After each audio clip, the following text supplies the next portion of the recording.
Coach to Coach, episode 8. We're doing first cycle truths today.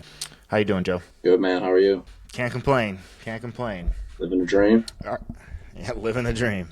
So I think that we have a good contrast on this topic because I've been in it a while. I've been using PEDs for a while. You're just getting into it. You can provide some insight on kind of expectations versus reality because you're in it right now. You know what I mean? And I can provide some contrast because I've been in it for a while some of the stuff from my first experience, it's not fresh in my mind. I do have a lot of experience at this point in time. So we'll just get stuck right into it. Kind of a general question, but what did you expect versus what's actually happened? I feel like it kind of lines up. Like, what I expected was like exactly what's happening. I expected to be like a little bit stronger, feel better in the gym, recover a little bit quicker, and that's pretty much like just what I'm experiencing. It's not like, like I'm stronger for sure, but the weights still feel the same at the higher sticking points that it did at lower sticking point. Do you know what I mean? Like it still feels the same like on my body. It's not like I'm just like like superhuman, like kind of weights don't feel as heavy anymore. Like the taxation, I guess, on my body like still kind of feels the same. I'm just like recovering and I'm just able to do more. Yeah. If that makes sense. Yeah. And I guess we should preface this with a little bit of information too, to say like with Joe, we're escalating things, right? So we're starting lower and working up as we need to versus just, banging, just ripping a huge cycle off the jump. So I think it's important to preface that. I think it's important to preface the amount of time that you have under your belt. I think you're somewhere around like 8 weeks or something like that. 8, 9. Close. Got things 8. Yeah. There's still time in this developing. So I think it's important to preface that because for me, my first experience, or I guess my expectations, I could probably say also that your expectations are a testament to kind of where the information is at present too, because your expectations were a little bit more realistic than mine, where I didn't have a lot of high quality information available to me. It was mostly like forums and then just what my buddies were saying, and I guess I thought that I was gonna like blow up. You know what I mean? I thought I was gonna like have this fucking crazy transformation, and I did experience like some pretty rapid changes in scale weight where I grew for sure. I got a good response, but I didn't end up, it was just like almost like a bigger version of what I already looked like, which I had a decent base, but I wasn't like overly muscled or anything. So that is for me like the thing that kind of stuck into my head was like, okay, it's not just going to be like this one and done thing. And now understanding with having a lot of time in the game, being in competitive bodybuilding, understanding that like you're not just going to morph off of one cycle, unless there are some people out there that can have that sort of response. But the vast majority of people, you're talking about years of using enhancements, and years of having good training and years of having good nutrition and consistency with all those things. Drugs, training, food, consistency, all of those things, you're talking about years to make significant progress. That is, something that I really didn't understand back then, but I do fully now. So have you experienced any changes to like your libido, like your sex drive, your mood, confidence, like good or bad, anything? I'll say it's noticeable in the gym for sure. I just like I get there and I just want to go. And when it was most evident for me is like my leg days. Like I had talked to you before about like my leg days always just feeling like they just drag ass. Like it feels like they just zapped so much energy out of me, and that was like the story like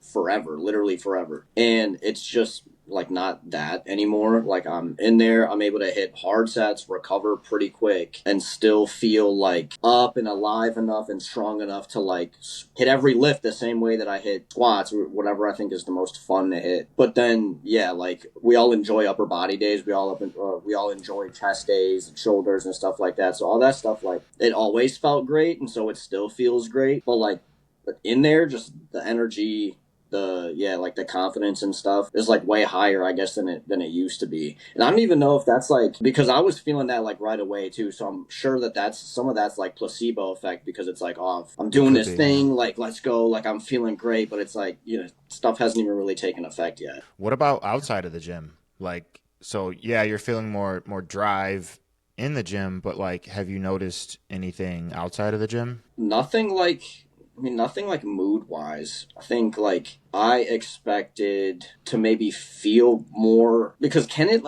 like mess with like your head, your emotions, like is anger and stuff that people like note, is that just with more extreme PEDs or can it be with tests too? I think it's on a spectrum, yeah.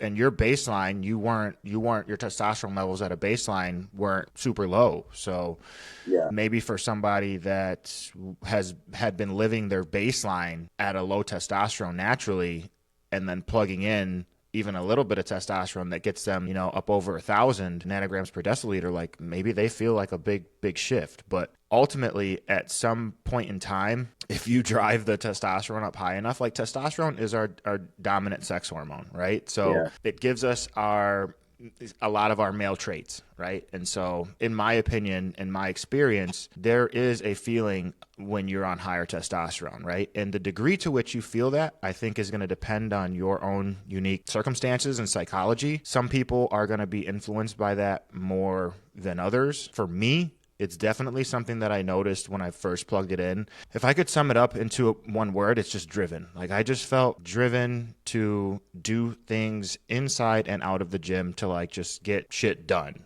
100%. Yeah. Now, the interesting thing about that is that, that is kind of like for the first exposure, right? Like the first little bit that you're messing around with this, a lot of people are going to feel that, right? They're going to feel that uptick in motivation and drive. But at some point in time, that almost just becomes like your baseline, right? And you Yeah. kind of get desensitized to it a little bit, and it almost doesn't matter like necessarily how high you drive the testosterone up. Like it's just it gets to a point of diminishing returns, and it just becomes kind of like your baseline, and that's just the state that you are at that point. Yeah. Yeah, But yeah, I guess it's definitely a thing for me. I had maybe anticipated like feeling that. I just like more emotional swings. I guess I was like anticipating at least a little bit of that, but I really don't feel like any of that. There's no like high highs and like super low like lows. Like I still feel pretty in control, like mentally, emotionally. So yeah, I mean that's really what my answer would be for that.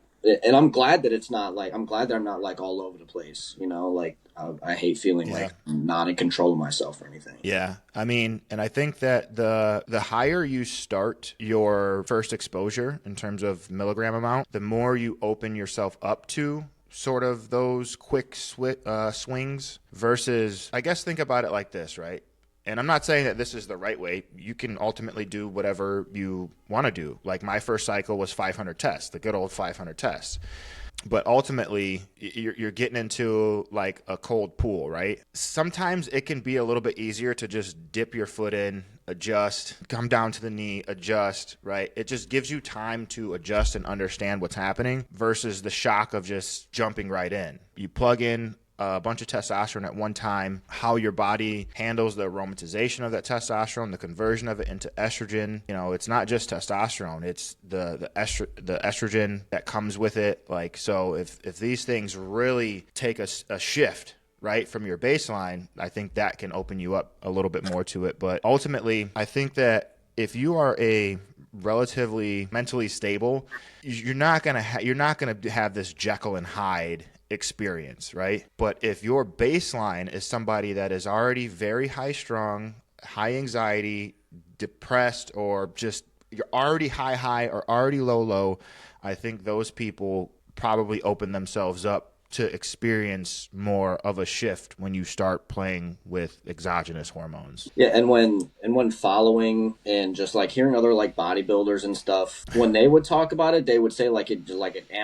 it just amplifies like who you are. Like it doesn't change you, but it Mm-hmm. just makes you kind of like you said, like a larger version of yourself, but like also like emotionally too. There's a caveat to that, and that would be trenbolone. I'm a pretty level-headed person, and I've messed around with some tren in my day, right? And so that is the one compound that even if you are pretty level-headed, it's likely you're gonna notice a shift, right? I don't become just like a straight dickhead, but it is a feeling of, I guess maybe God complex is a little bit strong, but like you almost feel like you are the center of the world. You know what I mean? Like it's Yeah.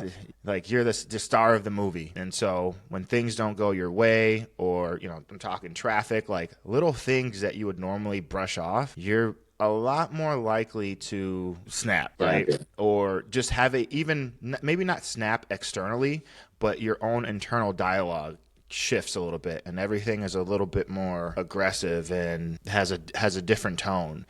That's the one compound in my experience that has the ability to kind of shift you off of your normal baseline. But if you can understand that's a possibility and be aware of it, that does a lot for you to be able to control it, right? Something I wanted to circle back around to, because we were talking about changes to mood, feeling more driven. Have you experienced did you at baseline natural, did you have any level of anxiety, regular Oh, levels of a little bit, anxiety? yeah. Like, yeah, it would just be like it would never feel like uncontrollable though. Like, whatever, I'm worried about something, or I'm like thinking too much about something, and then it starts to just kind of like be a little bit overwhelming. But I've always just felt that was just like a natural, like, you have things you care about, you have things you think about. Like, anxiety is kind of like a natural part of caring about I think certain it things. is. It's not like I don't have like a condition or anything. Right, yeah. Like you don't identify as Yeah, yeah, a yeah, high exactly. anxiety person, right? It was different for me. I definitely noticed an uptick. I have had anxiety pretty much my entire life up until the last couple years, maybe last 2 years, but like I remember being a little kid, I would freak out in the grocery store with my mom. And I remember the feeling of anxiousness, like adrenaline, my heart racing. And we're just in the store, we're just shopping, you know what I mean? Yeah, And I would like start freaking out and like crying and like I want to go. And I dealt with that all through school, all through high school. And I really had no idea what it was. All I know is that like when there were things that I was supposed to be doing, but that I wasn't doing or procrastinating on, or schoolwork or certain social situations, that I felt this adrenaline and my hands get clammy and I start feeling fucking weird, right? I didn't actually know it was anxiety. But obviously as I got older, I started to understand like, okay, this is a fucking thing, you know? yeah, And so when I, first started dabbling with steroids, it was definitely it definitely amplified that 100%. While on one hand, I would feel more driven and motivated to do things and like just be a go getter and just, like get after it in the gym and, tasks outside of the gym, work. I also felt like I couldn't turn it off. And so sure. there were points where I really, really battled with that. And there are certain compounds that for me that, really amplified that. Like any of the 19 NORs, NPP, DECA, Tren, those really turn the dial up on it. And so I'm at a point now where I got a much better handle on the anxiety, and I think I'm just older. I'm stable in life. I don't have so much of the racing thoughts. It's not so much of an issue now, but still understanding that there's certain things that I just really don't want to use. I'm just not going to touch DECA. I'm just not going to touch NPP anymore because I know what it does. Tren, if I haven't used Tren in a very long time, but I did find some success in using very low doses of Tren. I'm talking like 140 milligrams per week, and I've done 700 milligrams. I've done 100 every single day.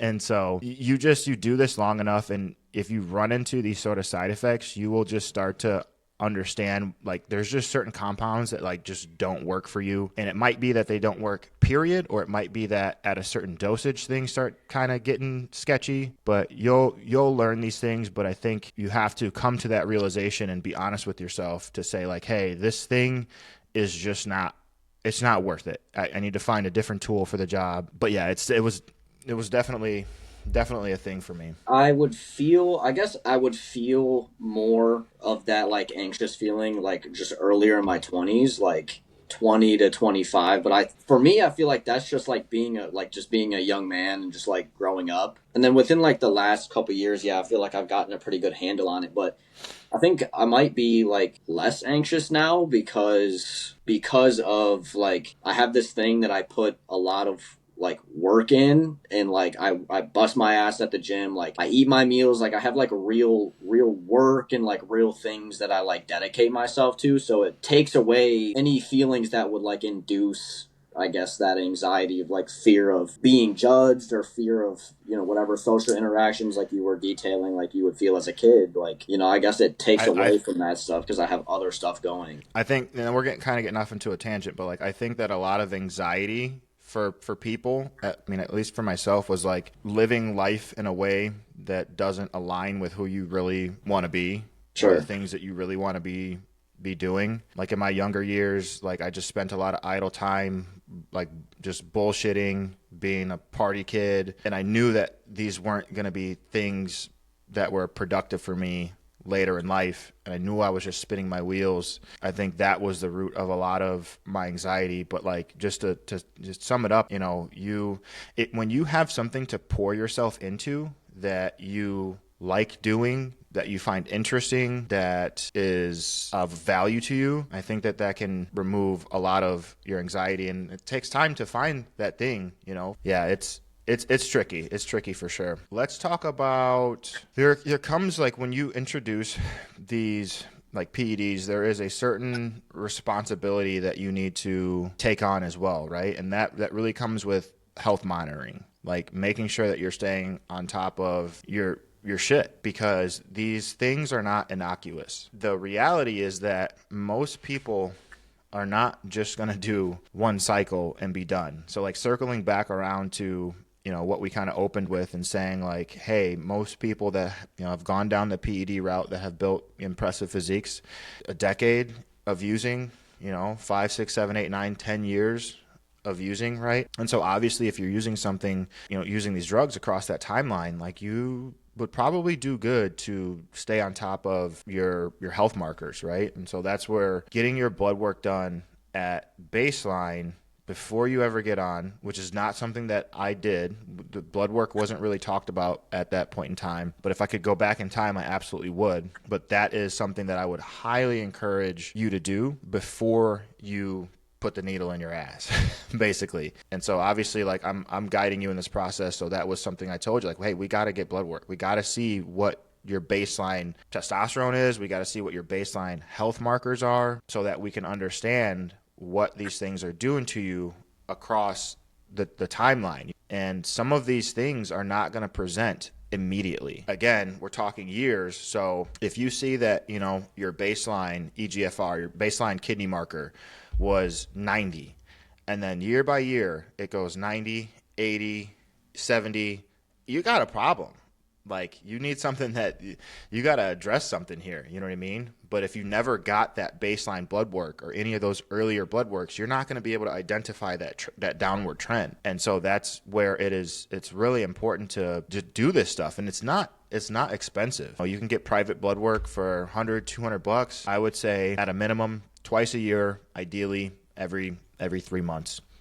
Hop in, get your blood work, a full CBC, full CMP. I would want to see what the lipids are doing. I would want to look at inflammatory markers like C-reactive protein, hemoglobin A1C, and that'll cover a lot of your bases. You can really get into the weeds, but it kind of comes down to like what are the biggest rocks. And if you find something in those kind of big blanket blood works, then you can start diving deeper, right? At what point, like how early on, I guess, or at what stage did you start taking like your blood work like more serious? I was a while in. I don't know.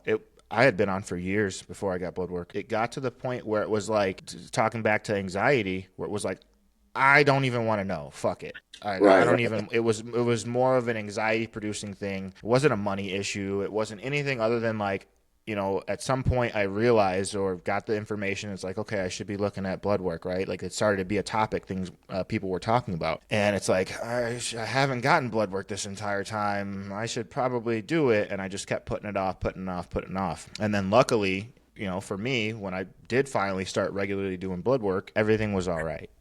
Everything was all right. It was nothing crazy out of whack. It's the typical stuff, which is going to be your lipids are skewed, your HDL is lower than it should be, your LDL may be a little bit higher, though that's just kind of the big ones. Outside of that, nothing was crazy out of whack. But I think the one that people really ignore that, and if you ignore it too long, it's just too late. There's no coming back from it, is blood pressure. That's one where, like, even if you feel fine, your blood pressure can be elevated. The more time you spend under that elevated blood pressure, the more damage you accumulate. And the biggest risk is essentially to your kidneys. You think about your kidneys, that they're a filtration organ, okay? So think about a coffee filter. If you were to just drip some water, low pressure, right? Drip some water on that coffee filter, it'll just filter that water.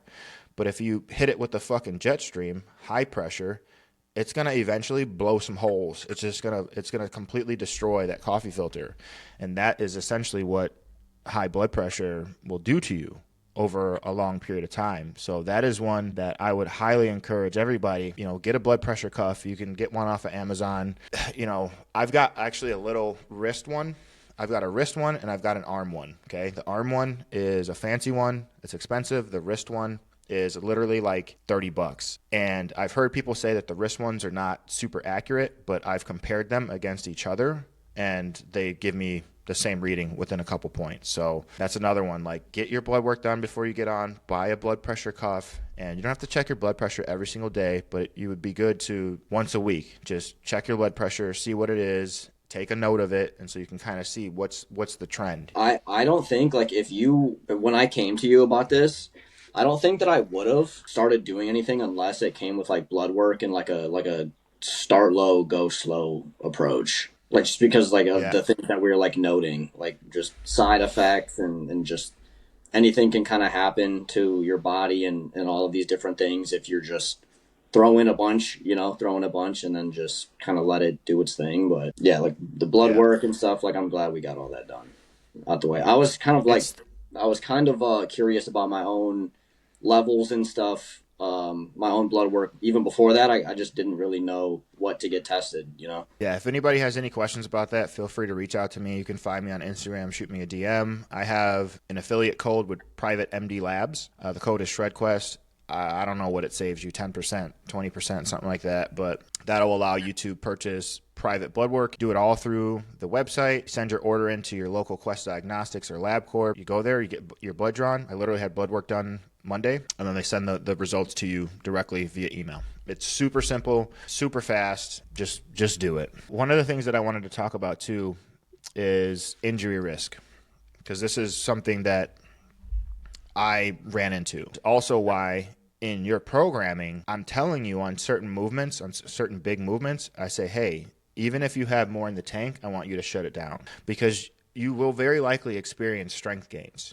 But what you need to understand is that the muscles are essentially going to get stronger than the joints, and the ligaments are faster, right? So you could find yourself in the situation where you've put on all this strength and the tendons and joints just can't keep up with it. You open yourself up to injury, right? So you have to kind of walk this line of trying to get the most out of your training, right? And take advantage of that strength, but not beating yourself to shit. And that's what happened to me. I had my squat just like went through the roof. I let my ego get the best of me and I just kept fucking putting weight on. And I think that is a big part of the reason why my knees have always been an issue. I never had knee problems until I went into that first cycle. Never. I've always had them since then. And it was just that. I remember that very clearly. And I remember just going to the gym every leg day and just being like, holy fuck, like I can just put more on. I can put more on the bar. And I was doing it. And eventually it caught up with me. So you got to walk that line, you know, take advantage of the strength. But like when your body starts talking and you start kind of getting some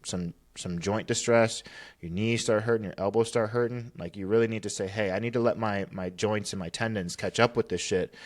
Otherwise, you can just find yourself in a bad spot. If you get hurt, make no gains. Right. You can make none gains. And then another mistake I think that people, maybe not a mistake or something that you just should be aware of. When you introduce exogenous hormones, you actually need to be a lot better about your food. Quality of food that you're putting in your body. Like I was just saying, you're going to see that your lipids are going to change, right? And so if you are really not great about your diet, you just open yourself up with the shitty food, with the changes in your lipids. You open yourself up to an increased cardiovascular risk, right? You really don't want to be laying down plaque any faster than you have to. So it becomes even more pertinent and important for you to get a good handle on your diet and make sure that you are putting high quality food. You want to do as many things as you can, sleep, the food, the lifestyle as a whole, to offset and mitigate the damage that can potentially come from introducing, steroids into your body. You got me thinking about my free meal last night now. It was a Little Caesars Detroit style. It's a hard line to walk, and I'm at a place now, like all this stuff I'm saying, like I didn't do. Like Right. you know what I mean? Like I didn't just from day one, you know what I mean? So like you're ahead of me in that, right? Like you have all this information right in front of you, you have somebody guiding you. But I'm at the point now where like every time I eat a meal like that, like a shitty meal, like I'm thinking about that. I'm like, this probably, but it guides me, right? So where I'm a lot more conservative on my free meals, I'm a lot more likely to make my own free meal than to go out and eat something. A lot of times now, if I go out to eat, it's going to be for somebody other than me. It's going to be because, the wife wants to go out, meeting with the family, something like that. If it's just my own free meal, like I'm just probably going to make something controlled at home where I at least know, it's not a bunch of shitty food and I had some sort of control over it, What we'll end on here is also thinking about the long-term perspective. You need to think about what is the end goal, right? So, or where is maybe your exit point going to be? And I guess this depends on why you started and if you're trying to be a competitive bodybuilder, a competitive powerlifter, or if you're just dabbling to build your body, you love the gym, and you're just trying to take it to the next level. All of those things are valid. But at some point, you do need to think about down the road. Don't think about just right now. Don't think about the gains you're going to make in, the months from now. Think about years from now. And that's something I wish I had done sooner. When I was younger in life, like you're not really thinking about, okay, I'm going to have kids. I'm going to have a family. Like, what is that going to look like? Because this stuff can influence that. It can influence your longevity, how long you live. It can influence your ability to have children. So those are all things that you really need to think about and have some sort of a game plan or contingency for, rather than just looking at the here and now. Look ahead, set yourself up for success, and that's all gonna start with just, hey, stay on top of your blood work, keep yourself as healthy as you possibly can, and then along the way, if you have ideas like, hey, I want to have kids one day, like you should probably do something to make sure that your fertility is staying in a good spot, right? So maybe intermittent use of HCG, maybe checking your fertility parameters along with your blood work, like all of these things. And it takes a lot of maturity. It takes a lot of maturity to do this, but the information is all out there. And so that's the first part of it. Like get the information, watch, podcasts like this, do your research, try to put the effort into learning what you need to do to set yourself up for success in the future, Yeah, definitely. I think honestly asking yourself like what the level of risk is that you're willing to take. Excellent. Like, Yeah. And doing it like as soon as possible, like and truly being honest with yourself. Not focusing on just the getting stronger, getting bigger, like feeling better. It's like truly like, if you were to stay with this 5 years down the line, 10 years down the line, like what does that look like for you? What really matters? I think something I heard, I can't remember where, he had this thing he said. He's like, these bodies they're rented. They're rented, like, Yeah. and that's even whether you're natural or enhanced, like, but even more so taking that into the enhanced mindset. You are not going to be able to, say you go down this enhanced route, you put on a good grip of muscle, you're this big jacked fucking lean person. At some point, you're gonna have to give that up. You're going to have to pull the dosages down. You're going to have to come down to a true baseline or come off, and you need to be mentally ready for that day. And when that day is, it's completely up to you, but you need to be ready for that and be able to pull the plug on it when that day does come. Because if you don't, I don't know, but I would venture to guess that, blasting a gram of test, you're 60 years old, probably is not gonna lead you to live as long as you could have lived Right. otherwise. You Right. know what I mean? So yeah, I think we'll close it out there. Hopefully you guys got some good little tidbits from this. If you have any questions about anything, leave us a comment, shoot us DMs. We'll see you on the next one, all right? See you next time.